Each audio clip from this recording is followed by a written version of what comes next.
Hello there everyone. Today we're going to be making a version of scaled down chicken parm. We're going to be breading and frying our chicken cutlets. We're going to be preparing a tomato sauce in order for everyone to enjoy a nice scaled down chicken parmesan for themselves or maybe someone else as well. So let's begin with the frying process. To begin frying, first we have to bread our chicken cutlet. And to do this, we're going to use an egg mixture, which is going to be beaten in a second, and a breadcrumb mixture. If we take a look at the breadcrumb mixture, what we see is a combination of regular seasoned breadcrumbs and panko, Japanese breadcrumb. I'll show you the containers that I'm using. So this is the first seasoned breadcrumbs with pecorino romano cheese already in the breadcrumbs, and we're going to be using these panko Japanese breadcrumbs.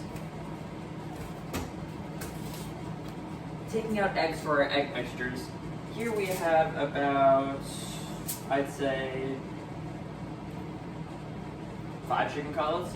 So I'd say a mixture of 3 eggs should be good. So what we're going to do is we're going to take these eggs and crack them into the tray.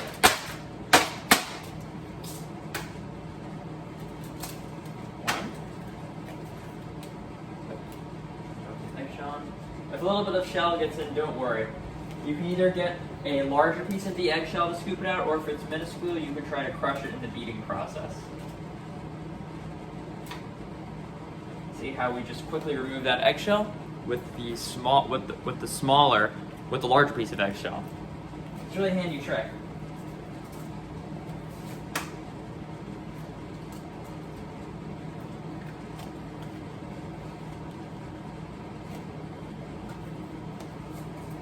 Now, if you don't have panko or you don't have seasoned breadcrumbs, you can use one or the other.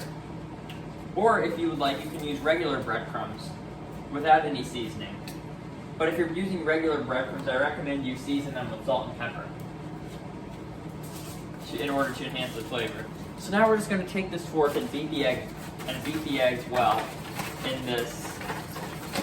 Beat the eggs well on our tray. You want to make sure they're nice and combined.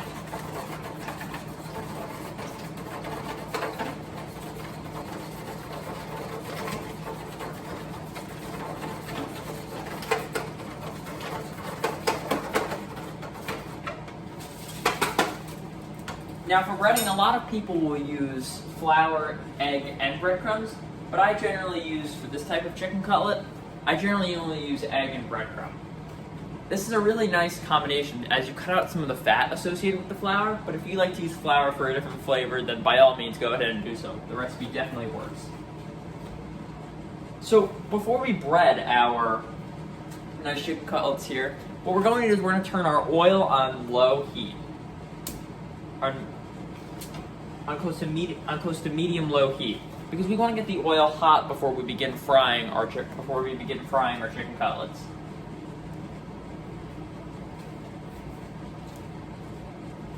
So now we're going to begin the frying process, or the breading process, before the frying process. So first we're going to take one of our chicken cutlets and dip them into the egg, like so.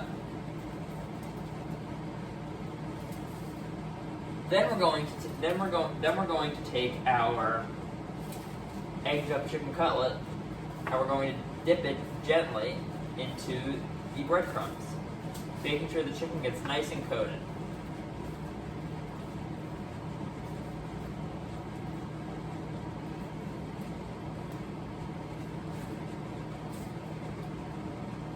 And we can dust remove any excess breadcrumbs that might fall off during the frying process.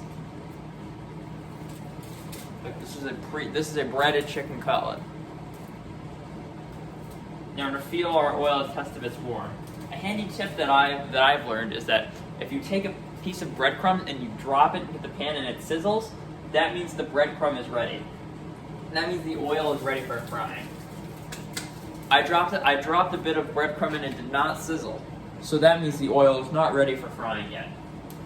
If you'd like additional flavor besides the pecorino romano that's already in the seasoned breadcrumbs we have here, you can actually take some grated pecorino romano and put it into the breadcrumbs. So what you can do is you can take some of this grated pecorino romano cheese, you can take the lid off and you can sprinkle a little in.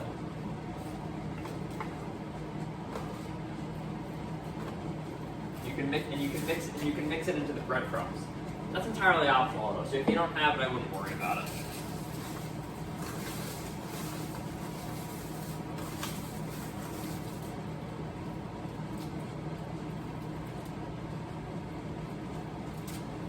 Now, if you want to get your chicken extra crispy, and it's within your diet, what you can do is actually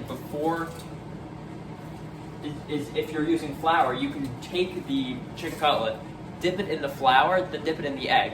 But instead of dipping it in the breadcrumb after the egg, what you can do is actually dip it in the flour and egg again. So you do flour, egg, then breadcrumbs in order to get extra crispy chicken cutlets. But we won't do that for this video. But it's a handy trick if you ever want to make extra crispy chicken cutlets. So now let's test our oil again.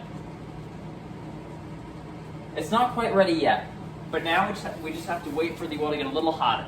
But when I dipped the panko in, since the oil was heating up, the panko sizzled a little. The breadcrumbs came closer and closer to sizzling.